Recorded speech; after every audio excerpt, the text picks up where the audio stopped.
test director team. So we'll hear him poll his team. The other poll that we're waiting for is the poll from launch director Charlie Blackwell Thompson, who will take that final status from NASA management before giving the go to come out of a hold. And you're seeing the clock count down at L minus 12 minutes. PCL, look at your Earth 1. PCL. Yes, sir. Reconfigure ARS primary loop ISO valve. Copy, that's in work. And CDR, OTC, you're on Earth 1. Go. ARS loop ISO valves are being closed at this time.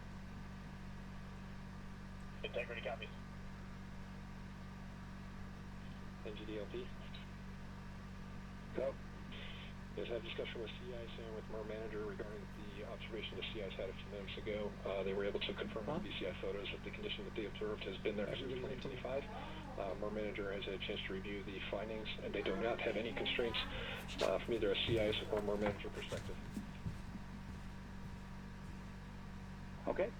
Copy all. And launch director entity, you copy? Yes, sir. I copy. That's good news. OTC, CCL 212. OTC. ARS primary loop isolation valve configuration is complete. Copy.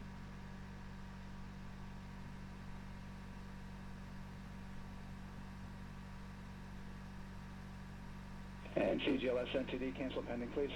GLS copies, and that's complete.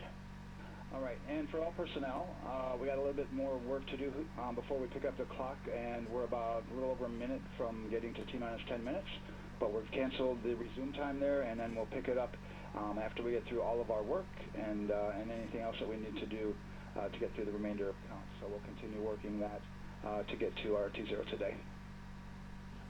So when we get to about 50 seconds from now, we'll extend that hold. CVSE OTC. CVSE? 400, 290, looking to verify that we are configured for ascent. Yep, give me about 2 more minutes. I'm going to start CMA2 streaming. Copy. NTD, COSE, hold requested. Copy that. I have an LCC violation of O-CT-004, S-band transponder anomaly.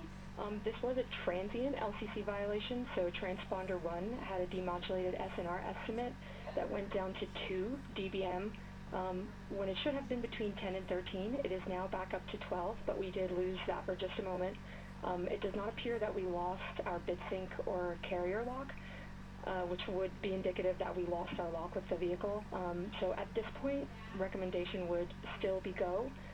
However, we do have a pre-planned contingency procedure if we want to look at that. But again, this is transient, so we're back in a nominal range. All right, let's see, LPE NTD. Yeah, we're not seeing that hit, so I guess the question for COSE, was that less than 3 samples? Is that below our persistence? Stand by, let me look. It did look like it did persist for several seconds on mine, but let me take a look at the number of samples. Could I get a repeat on the affected LCC, please? Yes, ma'am, that's going to be O-CT-004.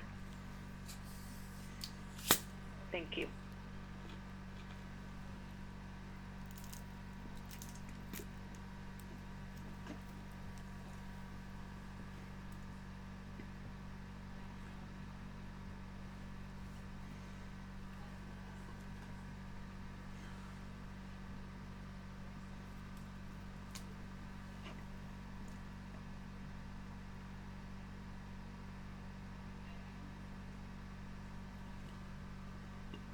Yeah, us taking a look at the data right here, looks like that was a single sample. Yeah, copy that.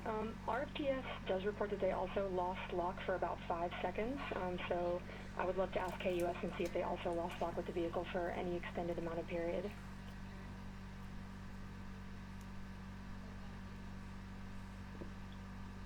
And COSE, while we're doing that, these are 1/10 hertz measurements, correct? So we would have had to lose it for over 10 seconds to get a second sample?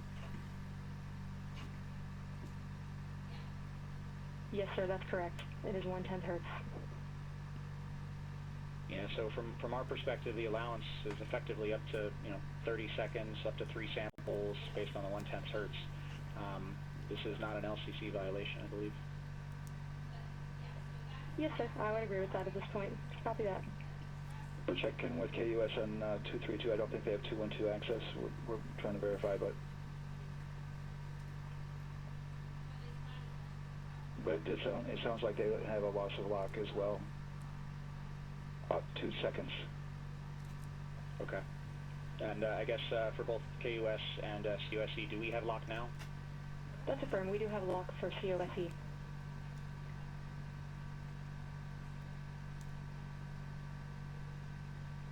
Yeah, so from the integration console perspective, we did have a temporary loss there within the allowable, and per the requirement, let's go.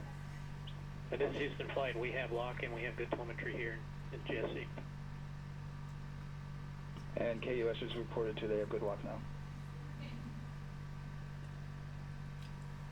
So with all of that, OSC, then are we in a go configuration per your LCC? Yes, sir. Recommendation would be go. Right, LP, you concur with that? Yes, sir. LP concurs, go. And Launch Director? Yes, sir. Launch Director concurs, go.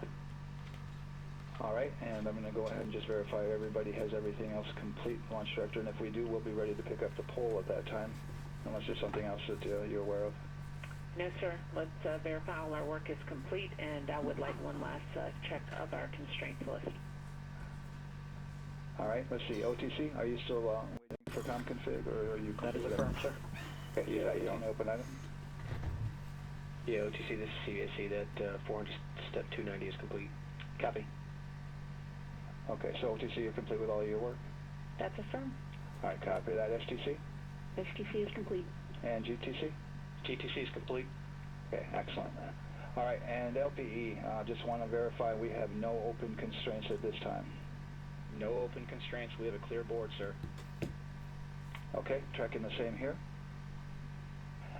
And Launch Director, with that, we are clear and ready to pick up the launch readiness pole with your go.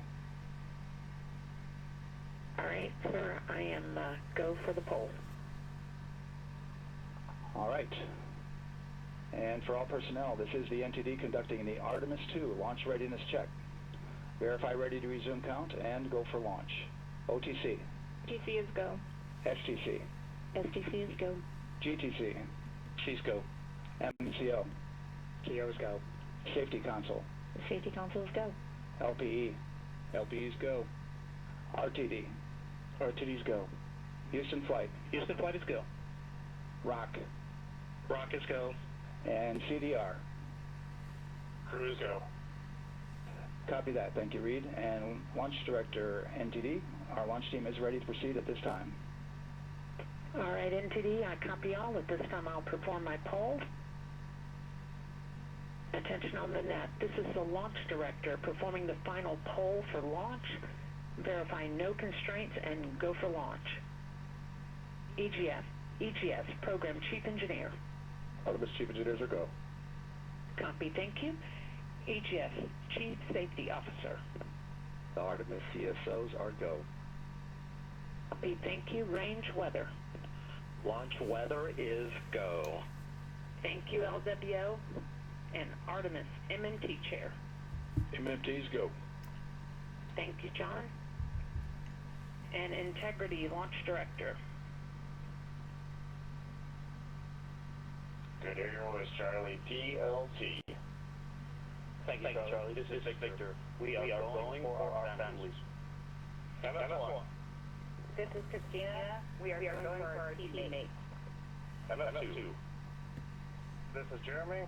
We are going for all humanity. All right, Charlie, your Artemis 2 crew is go for launch. Full send. I copy that. Reed, Victor, Christina, and Jeremy.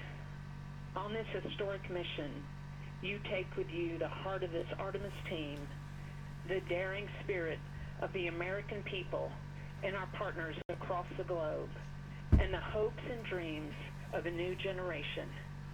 Good luck. Godspeed, Artemis 2. Let's go.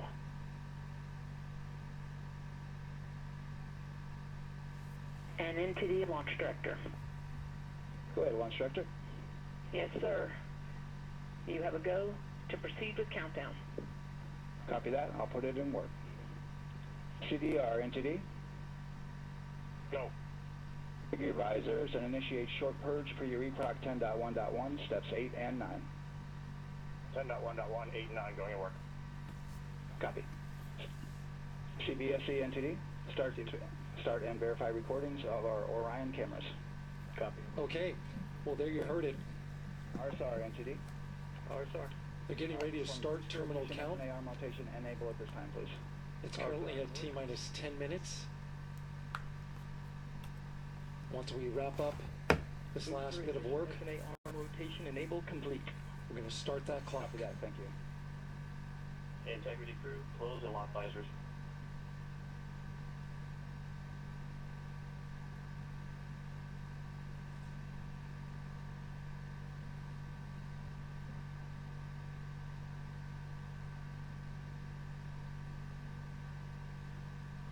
You heard an issue, worked in real time with telemetry lock on the Orion. It was transitory, it was very short. They checked the data, confirmed that they had a good lock.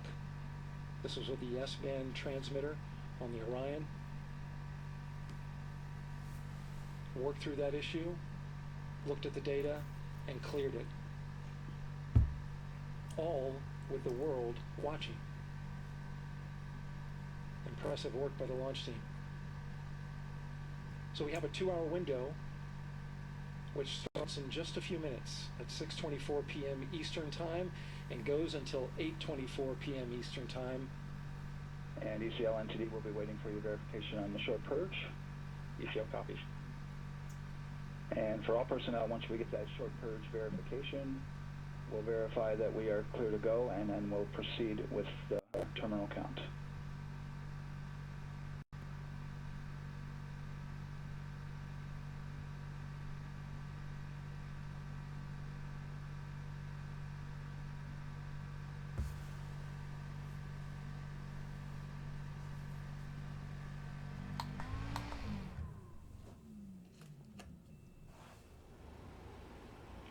ECL time estimate?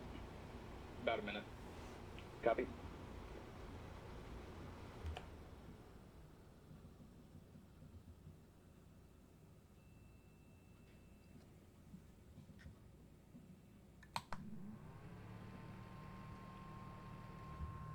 So we're going into the launch window, but not by much, it looks like. Just wrapping up some final work. And once that's completed, you'll hear NASA Test Director Jeff Spaulding ask for the ground launch sequencer operator to go ahead and start the clock. The ground launch sequencer is an application software. It runs on top of the launch control system in the firing room. Acts like a conductor of an orchestra, executing hundreds of commands in precise order and timing. It's all autonomous. NTD CCL 212, short purge initiation is verified. All right, copy that, and we're verifying our constraints.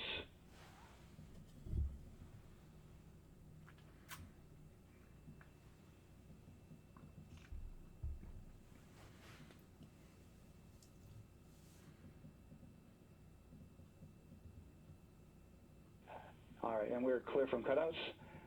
And with that, we're going to resume the clock momentarily. And CGLS, you can resume the clock on your mark. GLS copies. 3, 2, 1, mark.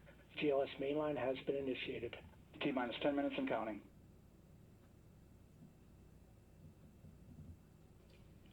And that begins terminal count. Our new T0 is 6:35 p.m. Eastern Time. 6:35 p.m. Eastern Time. We are now counting down to liftoff of Artemis 2.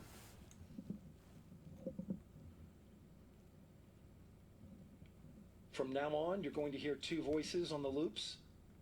If everything goes nominally, NASA Test Director Jeff Spaulding, who's directly managing the launch team, and Alex Bendelos, the GLS operator who closely monitors the software. He has the ability to stop and restart the countdown.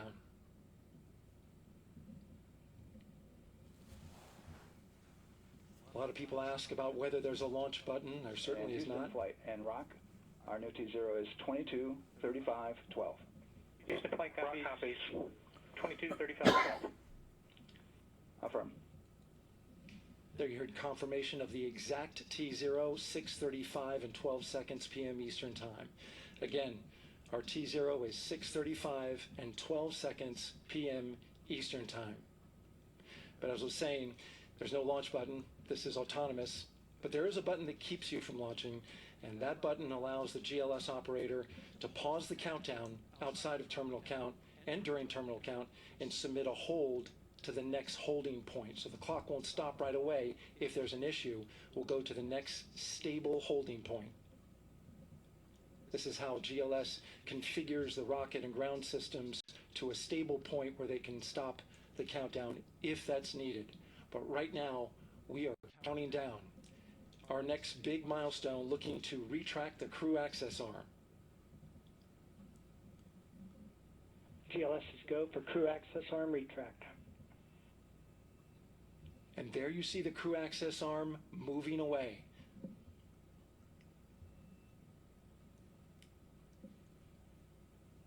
That's the path that the astronauts took to ingress into the rocket.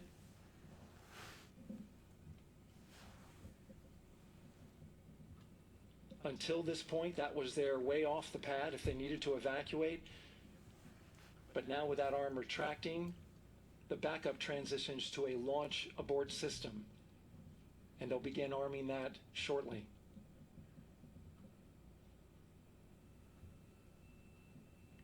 Of course, the launch abort system, great shot there of the crew access arm retracting away. The launch abort system is the tower at the top, and that's what would pull Orion and its crew off the top of the rocket in case of an emergency, whether it's on the ground or in flight.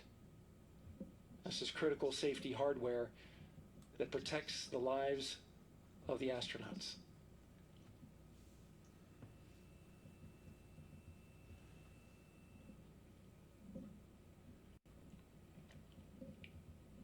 Starting at T-minus 6 minutes, the GLS will start bringing that and other high-energy systems online, starting with core stage pressurization.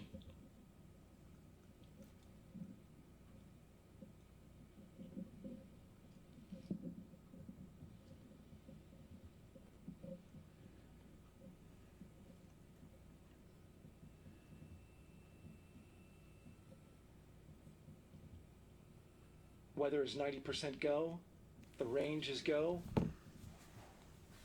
All systems are go.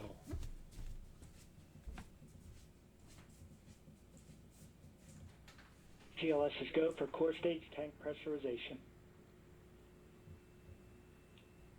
That means the replenish valve for the liquid hydrogen tank has now closed, and that tank is beginning to pressurize to flight levels because that hydrogen is naturally boiling inside the tank. We'll get the liquid oxygen tank a little later in the count. Now the team is waiting for verification that, if needed, the Artemis II crew could use the launch abort system to pull Orion safely off the top of the rocket in an emergency. Let's listen in for that call. GLS verifies last capability available. And CDR, copy. CDR copies, last available. That's great news, and you heard the NTD verify that with the commander of the mission. GLS is go for FTS arm. Now work is being done to arm the flight termination system. This is so the range safety can send a flight termination command if the rocket flies too far off track.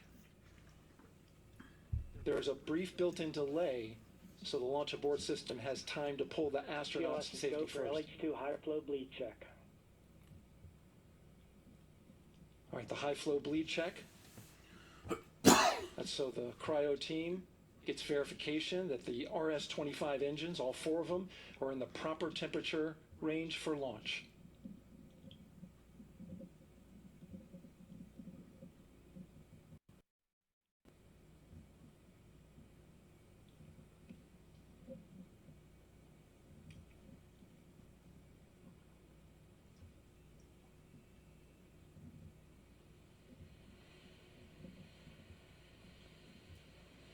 GLS is go for core stage APU start.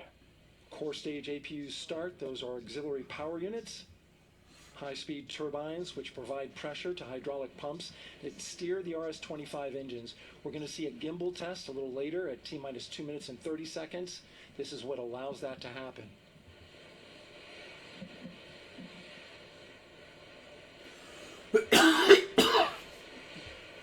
Coming up in about 20 seconds, we're listening for go for purge sequence 4. That's a helium purge of the 4 core stage engines downstream of the propellant valve. This gets all the air and moisture out of there.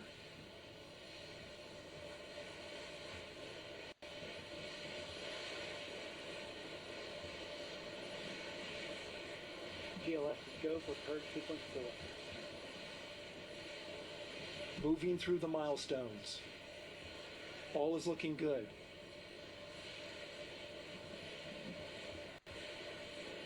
Coming up in just a few seconds, we're going to get that thrust vector control actuator test.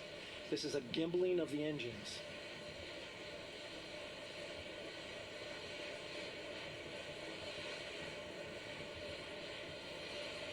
There are the 4 RS-25s, 3 of them Shuttle Heritage, 1 of them built from shuttle parts. And there you see them moving.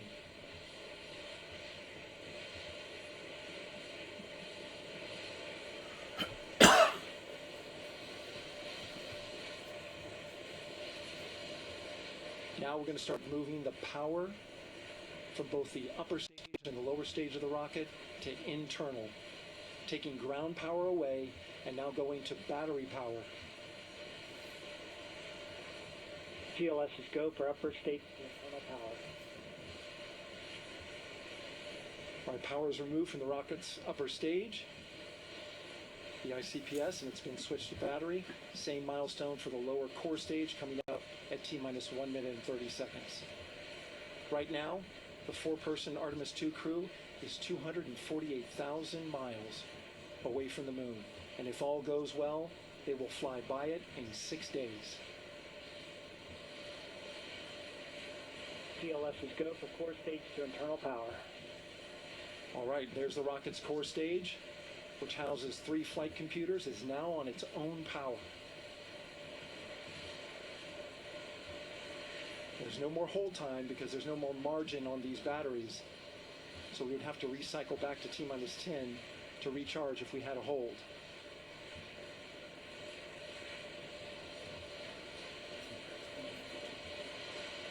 One minute. Right now, the rocket does not know what the T0 is, but coming up at T-minus 33 seconds, control shifts from the ground launch sequencer to the rocket's onboard autonomous launch sequencer, or ALS.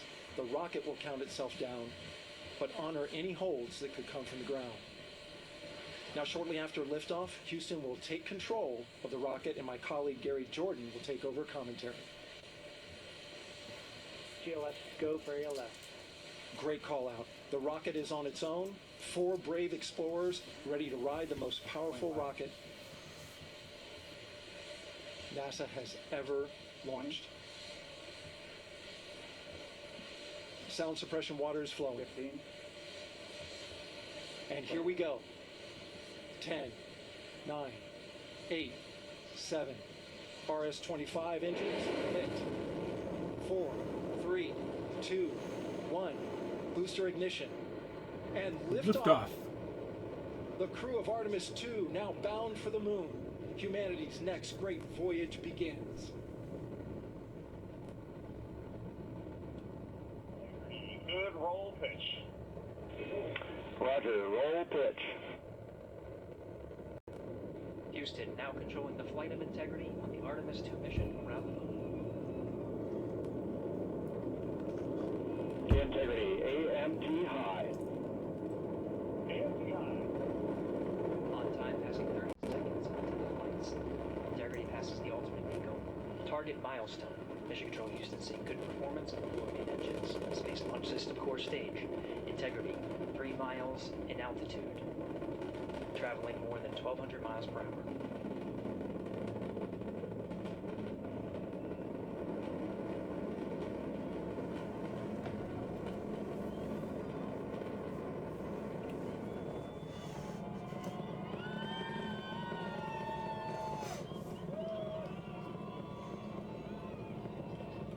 mission elapsed time, passing 1 minute, approaching max Q. On, Ponce de Leon. Stan, we have you loud and clear on Ponce de Leon. Have you the same? Communication signal transfer confirmed as Integrity and its crew go supersonic. Approaching 90 seconds into the Artemis 2 mission. Integrity is 14 miles in altitude, 8 miles downrange, traveling more than 2,600 miles per hour.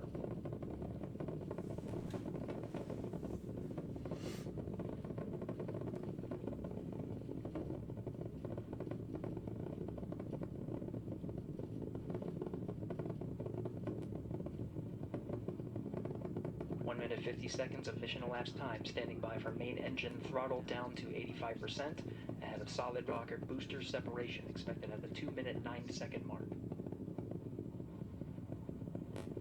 We see throttle down.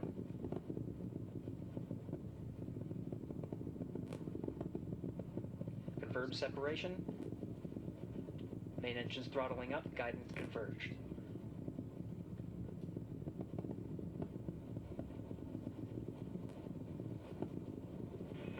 Integrity, guidance converged, performance nominal, upper stage RCS ready. Copy all, Stan.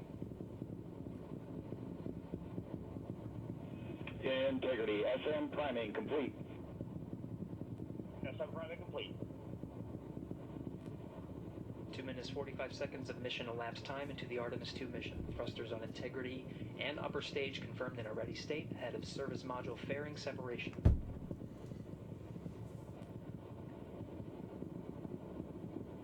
3 minutes into the flight, Integrity 49 miles in altitude, 78 miles downrange, now passing 5,000 miles per hour.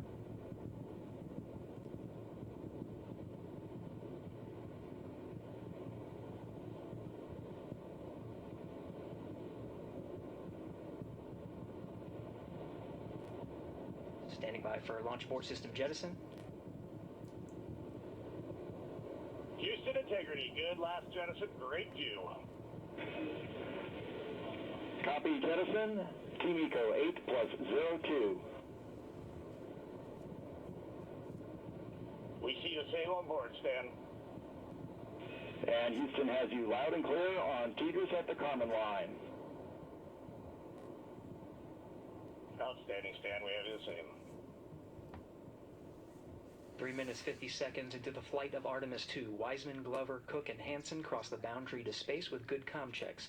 GPS signals acquired after last jettison now working on internal checks to verify accuracy. Flight Dynamics Officer analyzed the time of main engine cutoff, confirmed at 8 minutes 2 seconds, time of MECO.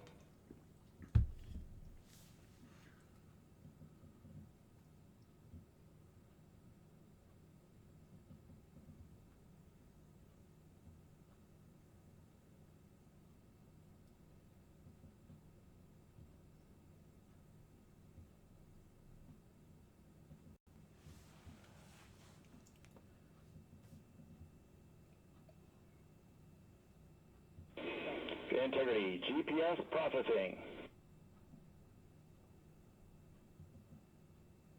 Outstanding, Stan, we see the same, and we have a beautiful moonrise. We're headed right at it.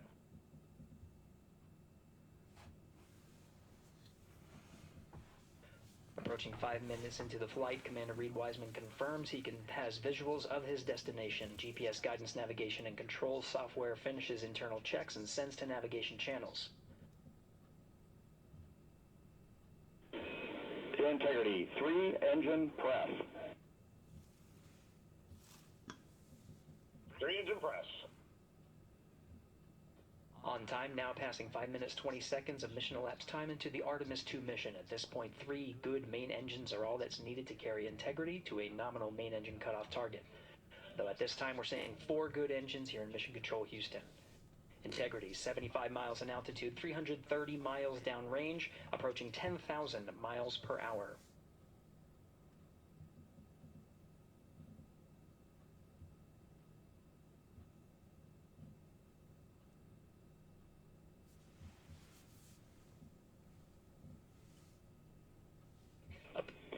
Integrity, looking good at 6 minutes. Same on board, Stan. Good trajectory and engine performance. Booster officer will soon report the shutdown plan to Flight Director Judd Friedling, expected at the 7-minute mark. Integrity, 78 miles in altitude, 460 miles downrange. Integrity, expect nominal shutdown. Integrity copies nominal shutdown.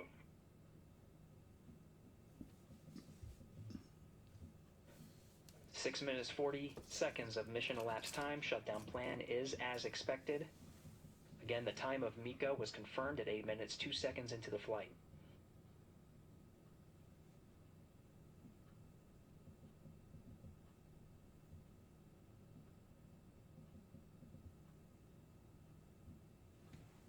Seven minutes of mission elapsed time.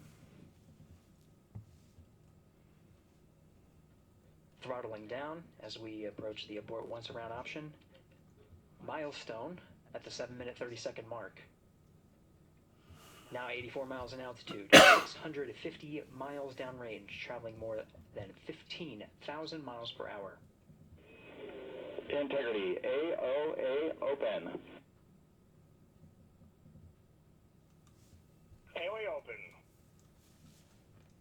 The window is now open for an abort once around option that would target splashdown in the Pacific Ocean. Still following nominal ascent at this time.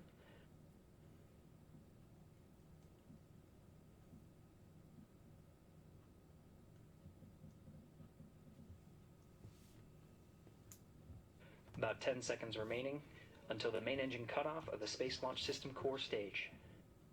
Standing by for confirmation of MECO and core stage separation.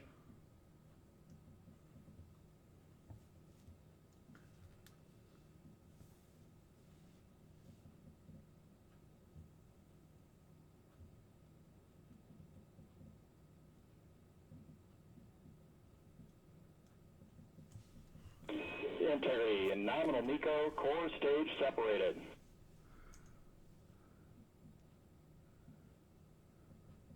We see the same on board, Stan.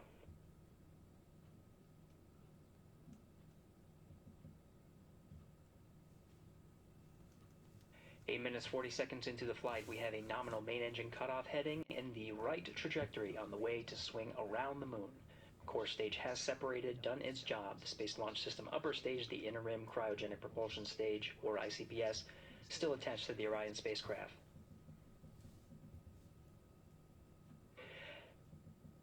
Nine minutes of mission elapsed time. Integrity crew of Reed Wiseman, Victor Glover, Christina Cook, and Jeremy Hansen now in orbit around the Earth at the beginning of their journey to the moon.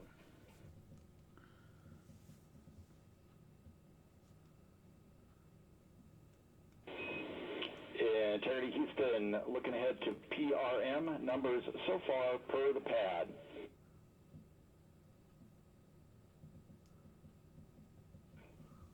Copy that, Stan. Numbers for the pad.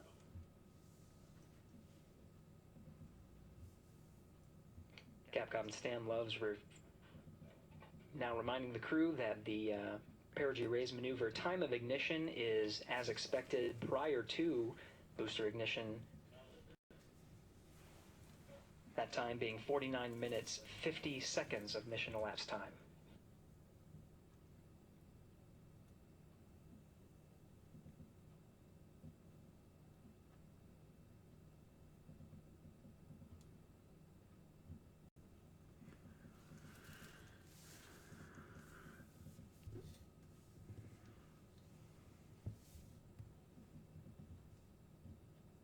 Incredible.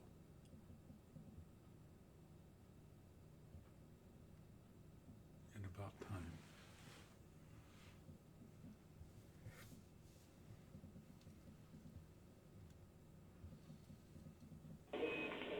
Integrity, good. Neds deploy.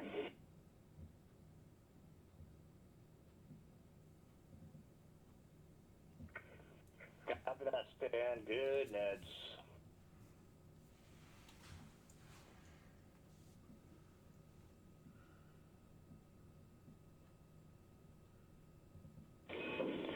And Integrity Houston for PWD setup. Just a reminder, halfway open on the secondary. and halfway open.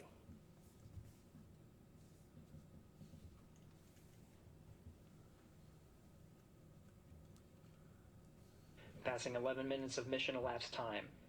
Here, overhearing the conversation between Capcom Stan Love and Commander Reed Wiseman, already passing some milestones. We have a good nozzle extension deployment system. That is confirmed. Complete. We also have the visors are confirmed up. Now past the dynamic phase of flight, that is ascent. Their launch and entry suits that provided them an extra layer of protection. Now not as needed. They're going to raise those visors. And later in today's mission, they will begin to egress or get out of the suits to begin some of their initial tasks of activating some of the systems aboard in the Integrity spacecraft. It's passing 12 minutes of mission elapsed time. Again, the perigee raise maneuver that's targeted near 50 minutes of mission elapsed time, 49 minutes 50 seconds. That's what the crew is going to be working towards. The Commander Reed Wiseman pilot Victor Glover will focus on preparing for that milestone. In the meantime, mission specialist Christina Cook and Jeremy Hansen will start some of the activation of environmental control life support systems. You may hear confirmation of their activation over the Orion to Earth communication network.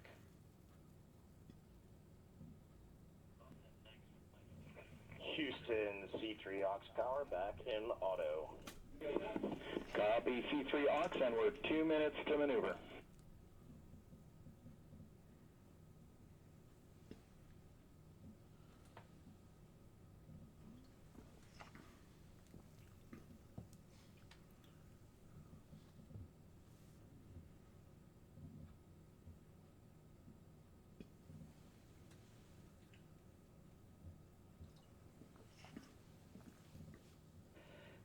Minutes and 30 seconds of mission elapsed time. We're going to continue to follow the crew of the Artemis 2 mission.